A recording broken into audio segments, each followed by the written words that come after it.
Few films are able to pass the propaganda of the fusion of the Americas, starting with the southernmost part of the U.S. border in an effort to build its Latino buffer class. This fight against the U.S. immigration policy directly affects me as a member of the FBA population that the revision of those laws are attempting to annihilate. Despite this subject matter, Bill Dubuque is able for the most part to keep an audience engaged with this propaganda for a second go-round with his accountant character.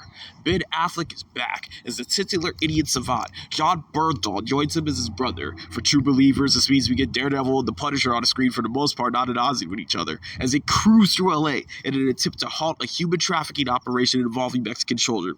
Along the way, there are some solid action sequences, including one where the accountant's Fed Connect, portrayed by Cynthia Day Robinson, gets stabbed in the gut.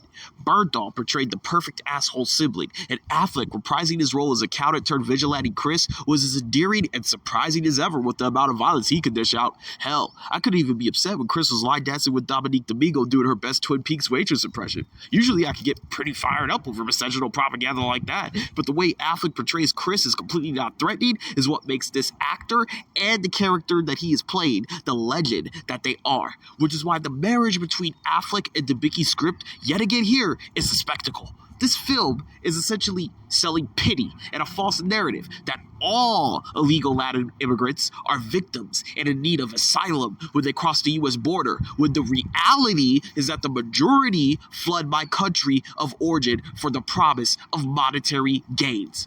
Debicki's script for The Accountant 2 is not able to make me forget the harsh realities of the U.S. Latino immigrant agenda, but for what Debicki can't accomplish on paper, the excellent cast under Gavin O'Connor's lens makes up for the new Hollywood cash cow, U.S. Latin migrant crisis apologist films that make blanket excuses for North America's consistent descent into Latin America. Yet Debicki and his ilk aren't apologizing to the right crowd. Thankfully, the well-chosen cast is able to piece together this disconnect and make The Accountant 2 a worthy choice for a crowd whose country is on the decline due to one of the main causes being the crime of illegal immigration that this film tries but fails to excuse.